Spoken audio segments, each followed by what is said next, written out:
Good to be with you. I'm Tony DeCopel. The breaking news right now. The FBI advising California police departments about the possibility of an Iranian drone strike. That according to a law enforcement bulletin obtained by CBS News. But how serious is the threat? What we know tonight. Also breaking tonight, CBS News with new reporting on the attack in Kuwait that killed 6 U.S. service members. It was worse than initially revealed. More than 30 still in the hospital tonight, their injuries and what the Pentagon is now saying. In a deadly storm, tornadoes touching down, ripping across the Midwest, and tonight the threat moving east. Rob Marciano here with the timing and track. And homeward bound, how Coco here was reunited with her family after 2 years and a journey of more than 1,000 miles.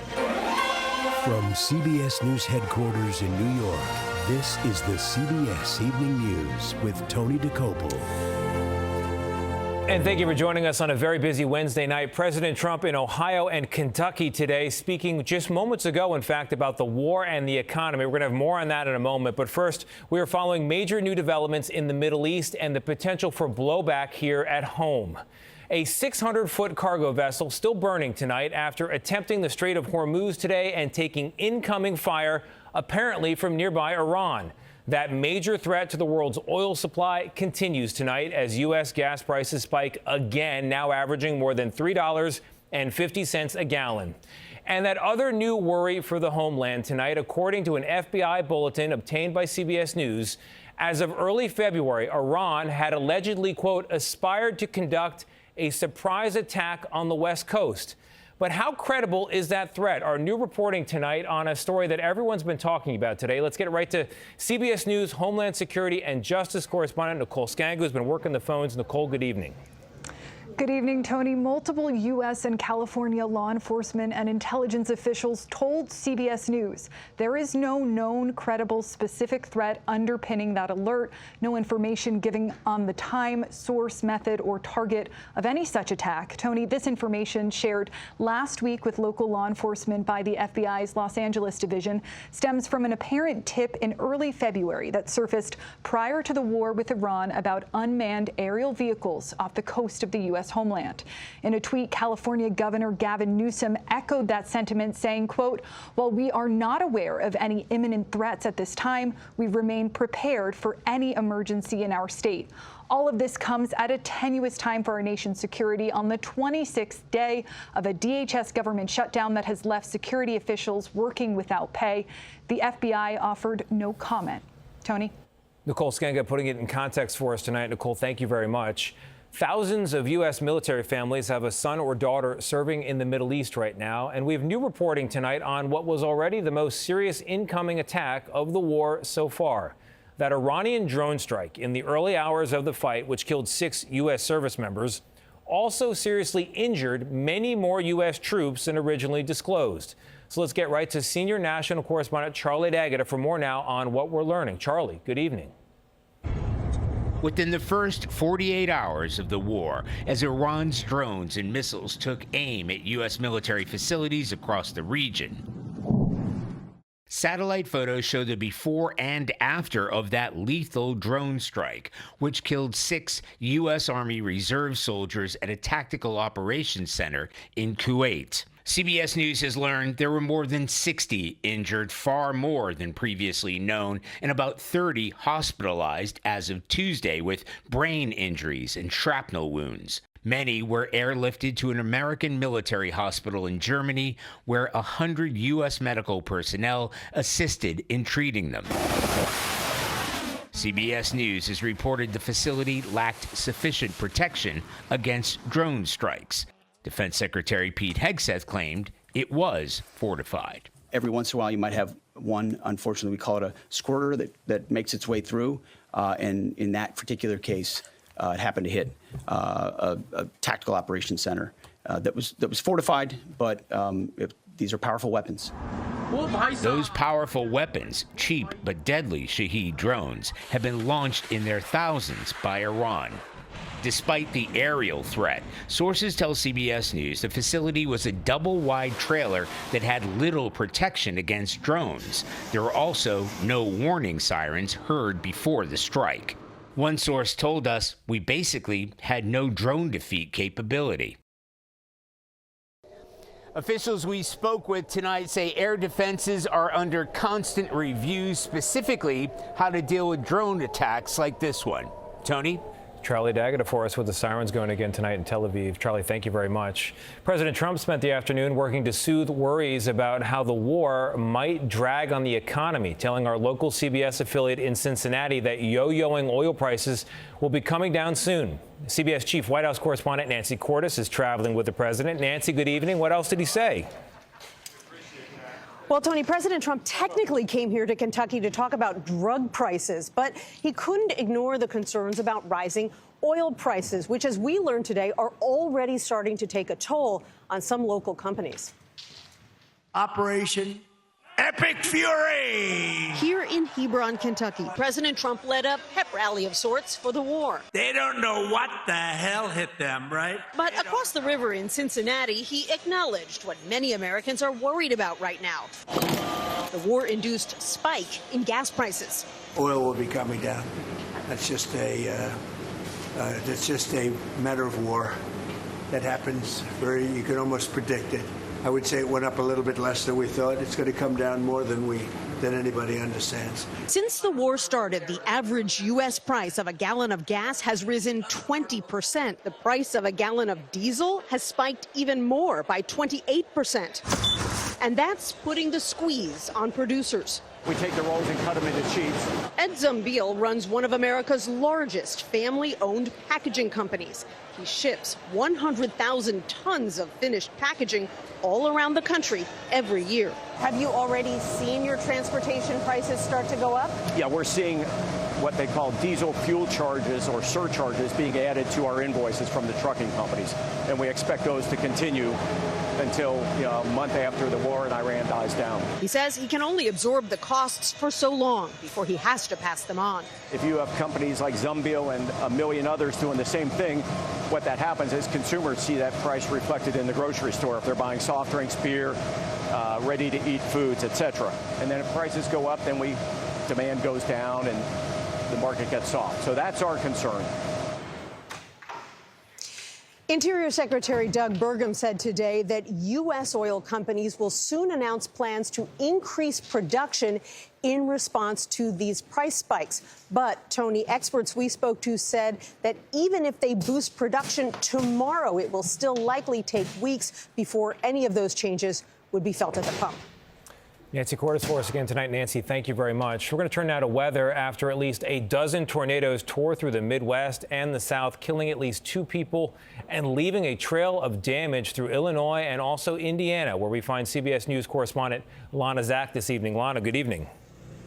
Good evening, Tony. Only 2 walls remain in what just yesterday was this family's recreation building. And I want to show you that truck in there. They pulled it in to try and protect it from the hail, only to have the building itself collapse on top of it. There it is, right there. A sprawling tornado ripped through Kankakee, Illinois, about 60 miles south of Chicago Tuesday. Right here in front of us. Packing heavy rain and fierce winds over 75 miles per hour. Large grapefruit-sized hail poured down, some a record-breaking 6 inches in Illinois. As the tornado barreled towards the Aroma Park neighborhood, Jim Rotondo says his son told him to run to the basement. Just seconds later, I could hear all this stuff banging on the roof as we were going down. the powerful storms tore apart entire neighborhoods and uprooted trees and utility poles, leaving thousands without power. Streets are lined with mountains of shredded debris. Roofs are pancaked on top of twisted metal. Cars are buried under collapsed walls. The same storm system swept across neighboring Indiana, hitting Lake Village. Aerial footage of this convenience store shows rows of shelves in place with merchandise scattered. The all-volunteer fire department began looking for survivors immediately. There were at least 2 fatalities, including Edward L. Kozlowski and his wife Arlene, both in their 80s. We will mourn, and they were great members of our community, and it is very sad. As this community sorts through the debris of their homes and memories, we found Felicia Wilson trying to salvage what she could. My husband put his heart and soul into this. It hurts. It does. Our little community, though, has come together. Among the precious items that Felicia hopes to recover in this debris are her son's baby memories. And you see all of these tarps here, that's because more storms are expected. Tony?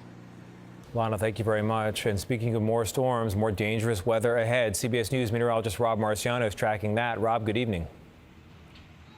Hi, Tony. Yeah, very active pattern, and we're not done with this storm yet. Look at all the reports we've had just since Monday. Over 300 damaging storm reports, including those 18 reported tornadoes. And we still have a tornado watch that's in effect that now includes Baltimore. So this is pushing off to the east pretty rapidly. We've had a number of warnings already. You see a pretty good swath of rain there as well. But from Pittsburgh to Philadelphia, look out over the next couple of hours. We could get some action, and severe thunderstorm watches slice down through Nashville and then all the way down through Louisiana as our two-headed monster continues to push off to the east. So this will bring some active weather overnight across the southeast especially, and then in Atlanta early in the morning and through the rush hour, looking for maybe some damaging winds into the Carolinas too. The backside of it's going to be cooler. Rain turning into snow briefly for the I-95 corridor. No accumulation expected, but look at the numbers drop off from record high temperatures in the 80s. We're looking at temperatures to drop back below average Thursday, Friday, and Saturday into the 30s and 40s for morning time lows. Meanwhile, we're getting hit hard in the northwest. This is the next storm up. Seattle getting hit with heavier rain. We've got blizzard warnings, high wind warnings, and this one will go coast to coast with high wind warnings into the interior section. It will be there by tomorrow night, and it will be here into the northeast by the time the weekend rolls around. A very active and in some cases dangerous weather pattern. Tony? All right, Rob, thank you very much. We are a little closer tonight to learning who will replace Marjorie Taylor Greene in Congress next term. No one got a majority in yesterday's special election in Georgia, which means the top two finishers, Republican Clay Fuller and Democrat Sean Harris, will face each other in a runoff next month. We also have more tonight on that tragedy in Georgia, the story of a beloved high school math teacher and coach who was accidentally run over and killed by one of his own students. For the first time tonight, we are hearing from that student's family. CBS's Mark Strassman is with us tonight from Gainesville, Georgia. Mark, good evening. Sorrow clings to Gainesville, a mid-March mix of grief and disbelief. This community understands 40-year-old Jason Hughes is gone. More confounding, making sense of the math teacher's death. Hughes was chasing 5 high school students he loved after they pranked his house with toilet paper. Somehow, he slipped under the wheels of a fleeing pickup truck. Everybody that I've seen type up anything on Facebook or anything, they all know it was a tragic accident. Jaden Wallace, the pickup's driver, was charged with vehicular homicide. 4 other students faced misdemeanors. Wallace pledged to live out the remainder of my life in a manner that honors the memory of Coach Hughes by exemplifying Christ. The 18-year-old's shaken family added, Jason Hughes meant the world to our son Jaden. He poured his love into him, making a lasting impact. And the Hughes family wants us to know that affection was mutual. They also want mercy, all criminal charges dismissed against the students, to prevent what they say would be a separate tragedy. Tony, the local prosecutor here says he will personally review what to do with this fraught case. He says he has heard the wishes of the victim's family clearly and will give them the highest consideration. Tony? That's important, Mark. Thank you very much. Still ahead, the police officers who helped foil that alleged ISIS-inspired bomb plot in New York City, what they told us about being called heroes. And the case of a curious fox. Just wait to hear where they found him. Chief Aaron Edwards and Sergeant Luis Navarro are 2 heroic New York City police officers who were just steps away from a smoking improvised bomb on Saturday, an attempted terror attack, according to the FBI, and they jumped right into action. Their picture is going viral in the process. CBS national correspondent Jerika Duncan spoke with them today about that life or death moment. A chaotic scene erupted Saturday when a homemade bomb was thrown during a protest outside the residence of New York City Mayor Zohran Mamdani. 46-year-old Assistant Chief Aaron Edwards jumped into action. This picture captured his bravery. What in the heck were you thinking? Catch the bad guy. That is it, catch the bad guy. I am very impressed that I cleared that barrier. I was just laser focused on, trying to catch this guy, and there was nothing going to stand in my way. And what you can't see on camera, but just as impressive, the response from 38-year-old Sergeant Luis Navarro. You went toward the actual homemade device, which was lit. Yeah, so in that moment, I didn't think of anything. It, to me, was to try to save as many lives as possible. But you then learned that TATP is in this. This is a volatile substance that's been used in terror attacks. How are you processing that? The only thing that went through my mind is this could have been it. You said this could have been This could have been it. Chief Edwards says the path to this moment started with the 9/11 attacks. I saw just police and first responders, rushing in to save people, and, that inspired me to take the test. Would you do it again? Yes. Yes. Without reservation? Without reservation. Without reservation. And we cannot get enough of that viral image of Chief Edwards. I asked him about some of the comments and read one of them to him that said he gotta be from New York with the way he hopped over that barrier. Tony, it turns out he's from Queens. That's New York. Drika Duncan for us in New York. Drika, thank you very much. Appreciate it. When we come back in a moment, an announcement about Travis Kelce's rumored retirement. And what role did Taylor Swift play in the decision? We'll tell you.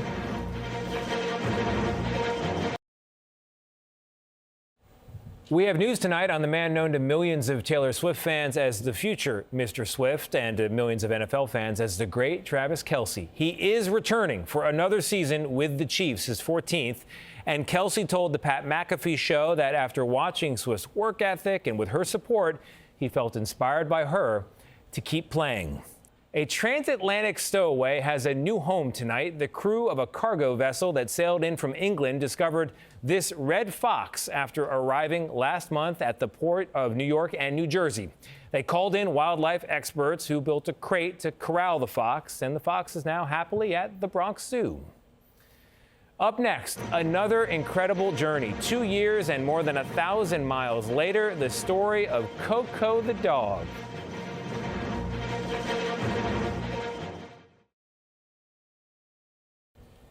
Finally tonight, the good stuff, a dog's long journey home.